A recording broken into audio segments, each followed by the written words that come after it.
Who are you gonna call? This question is really iconic in the world of moviegoers, but I might be biased. I grew up on the Ghostbusters when I was a kid. So it's time to rank the films before Ghostbusters Afterlife. I'm so hyped for that movie. Before we do, let's remind us of the rules for my ranked and review series. 1. These are only my opinions, so let me know your ranking in the comments. My ranking may change over time. It depends on how I feel. I update my ranking on Letterboxd, so be sure to follow me there. I tried to stick with versions released in theaters because not every movie had a director's cut. Warning, there might be spoilers. That being said, let's get the show started.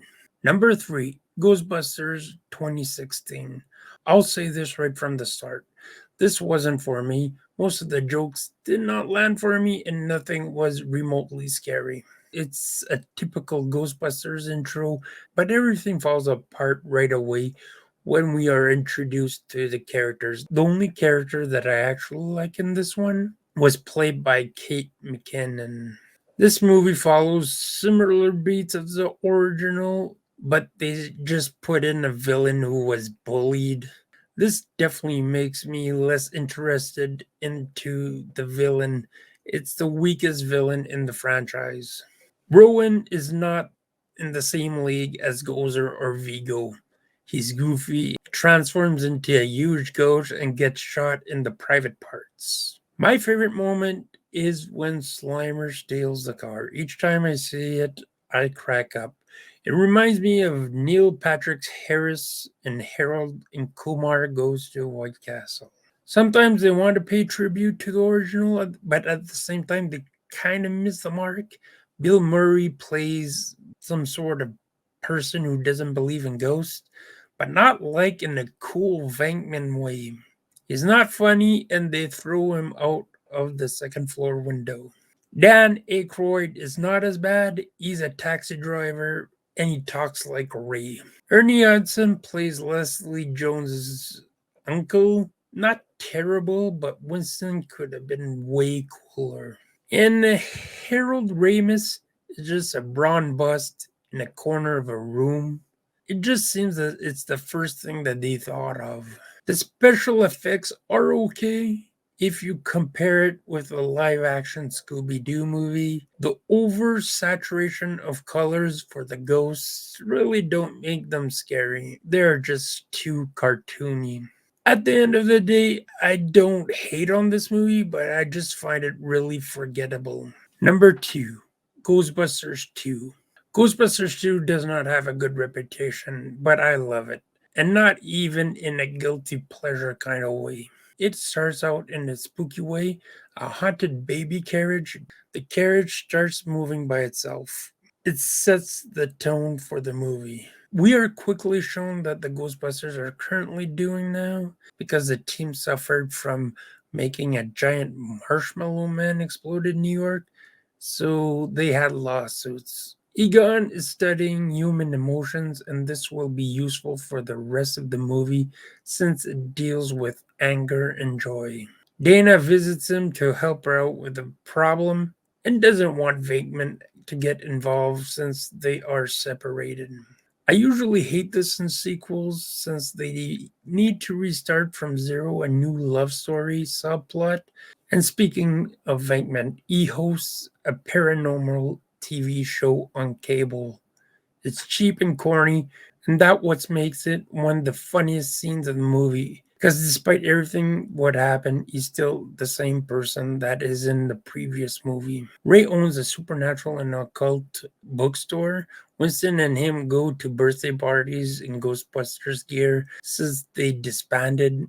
They are not allowed to bust ghosts anymore. They're desperate for cash, and you can witness this in the bad state that the one is. Sigourney Weaver and Rick Moranis reprise their role. Rick's character even suits up in Ghostbusters gear. It's as awesome as it may sound. The story is very similar to the previous entry, and I don't mind it. I find the humor does work well. They invent new gadgets and move the Statue of Liberty with slime and an NES adventure controller. And I always love that. Of course, it's similar to the Marshmallow Man in the first movie, and I don't really care, it still works. The villain Vigo is really evil and terrifying, and personally I prefer him to Gozer since he is more of a villain and his backstory is really, really dark. This movie is still very entertaining for me. It doesn't match the original, but still does a good job on its own. Number one, Ghostbusters. This movie is my childhood. Ghostbusters starts with the perfect introduction for characters.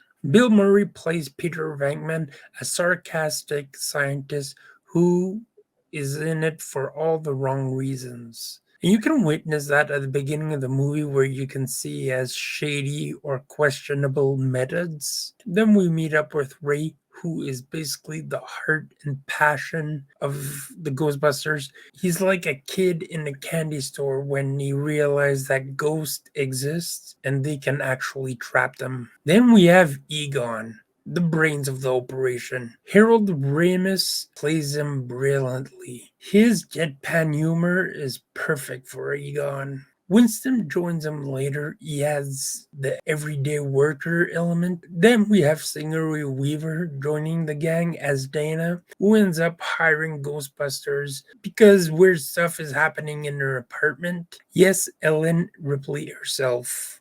We can't forget Rick Moranis on one of the most lovable characters in history, Louis Tully. Our heroes start a private business and quickly realize that the paranormal is not their only enemy. An AP agent named Walter Peck, and he is not really likable by any means. He is even played by the sleazy journalist from Die Hard 1 and 2. The characters play off each other perfectly. They use all their strengths as performers to create a memorable experience. It helps the story come together. A brilliant mix of a great script and the improv talents in this cast works perfectly. It really gives funny one-liners and eases up the tension because this mix horror and comedy perfectly. Add in some excellent effects from the time. Some may be outdated, but never take away from the experience. They still make me believe a giant marshmallow can walk in a city. The music is so good. And not only the theme song, I highly recommend listening to the original soundtrack. I love this movie so much. So that is my ranked and review for Ghostbusters. I can't wait for Afterlife. I'll add it on Letterboxd later, so please follow me there once again. Until then, see you next time.